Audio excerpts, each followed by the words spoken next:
Columbia is one of America's great and useful rivers. The largest North American river to flow into the Pacific Ocean.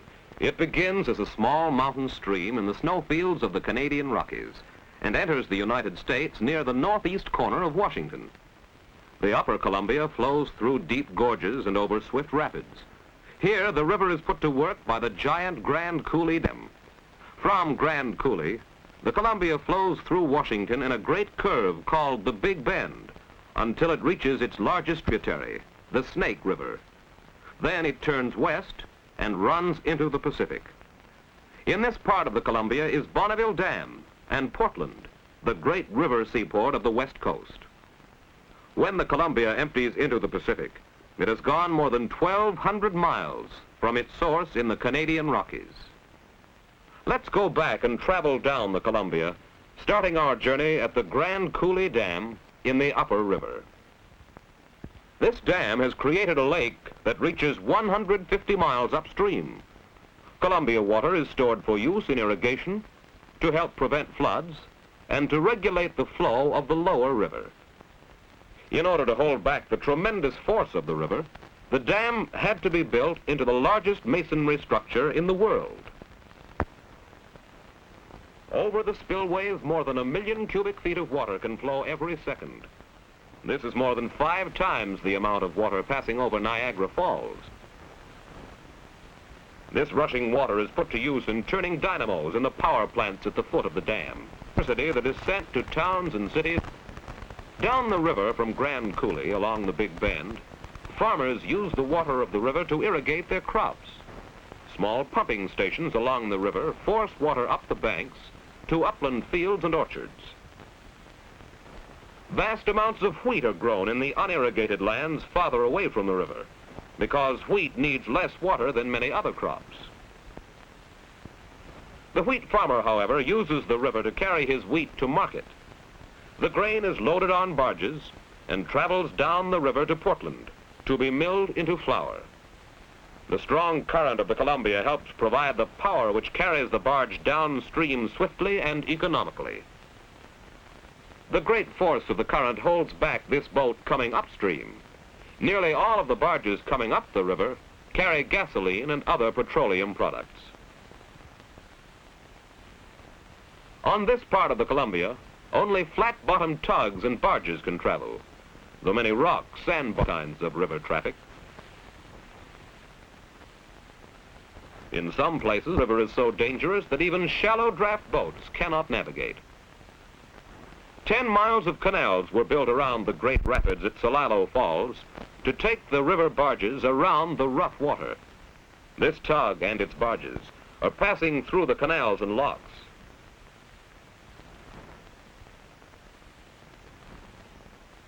Indians find good salmon fishing in the rapids. They have a special treaty with the government which lets them fish here at Salmon Falls the whole year round.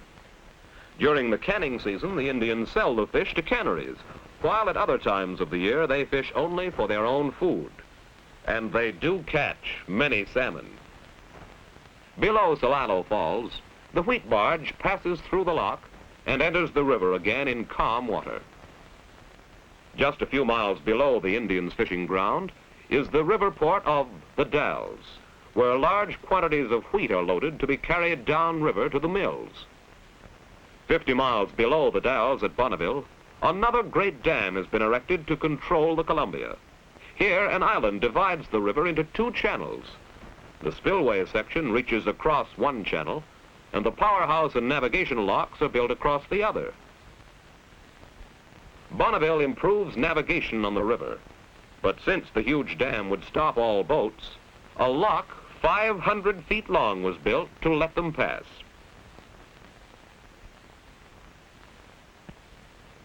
After a ship has entered the lock, the lower gates are closed, and the lock is filled with water.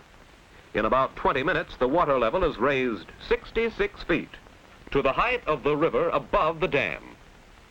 Then the upper gates open, and the boat goes on up the river. These locks are large enough to let ocean vessels pass through to the river above.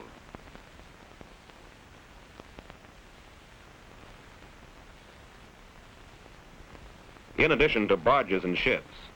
Great numbers of salmon also travel the river. They go up the Columbia to lay their eggs in the cold mountain streams which form the headwaters of the river. The dam across the river would have stopped them and prevented the annual runs of salmon to their spawning grounds.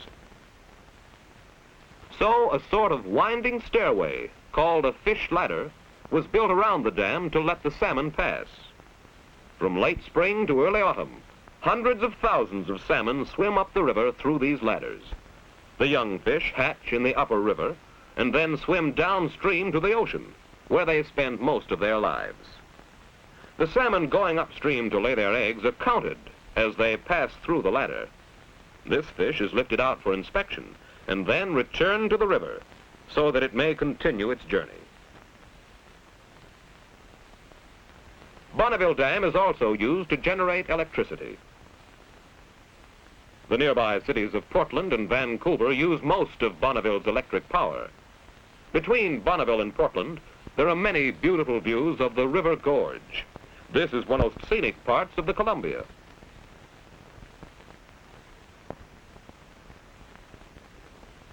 When it is just a little over 100 miles from the ocean, the Columbia meets another of its major tributaries, the Willamette River. A few miles up the Willamette is the city of Portland, a major seaport of the Pacific coast. The great size of the river below Portland makes it possible for ocean vessels to come in from the Pacific. At this port, they are loaded with products of the farms and forests for shipment to all parts of the world.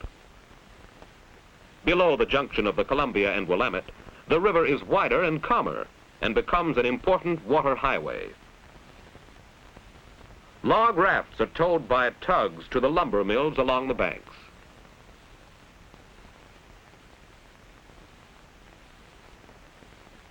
The logs are stored in ponds at the river's edge.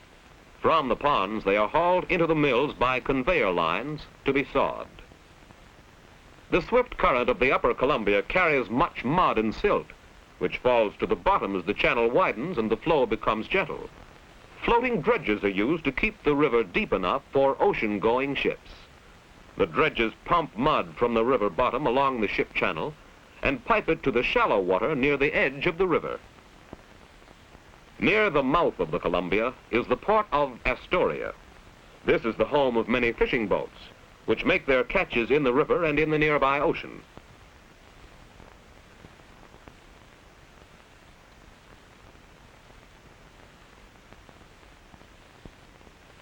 Most of the fresh salmon used in the United States comes from this part of the Columbia.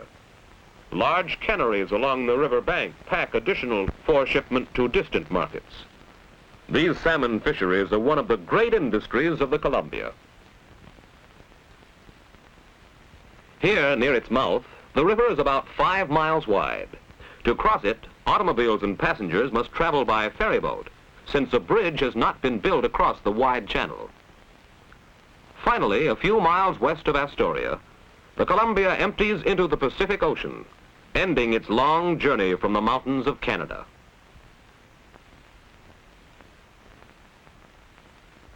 So we have traced the course of the mighty Columbia, seeing how it helps the people who live near it, and how the people have changed the river.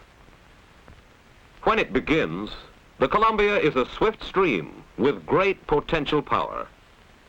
Dams and great reservoirs control and conserve this energy for use in furnishing electric power, in irrigating the farmlands of the Northwest, and in controlling the floods of the river.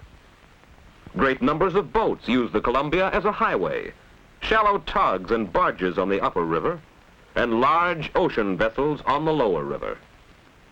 As a source of fish, and as an important path of transportation, the Columbia helps support towns and cities along its banks.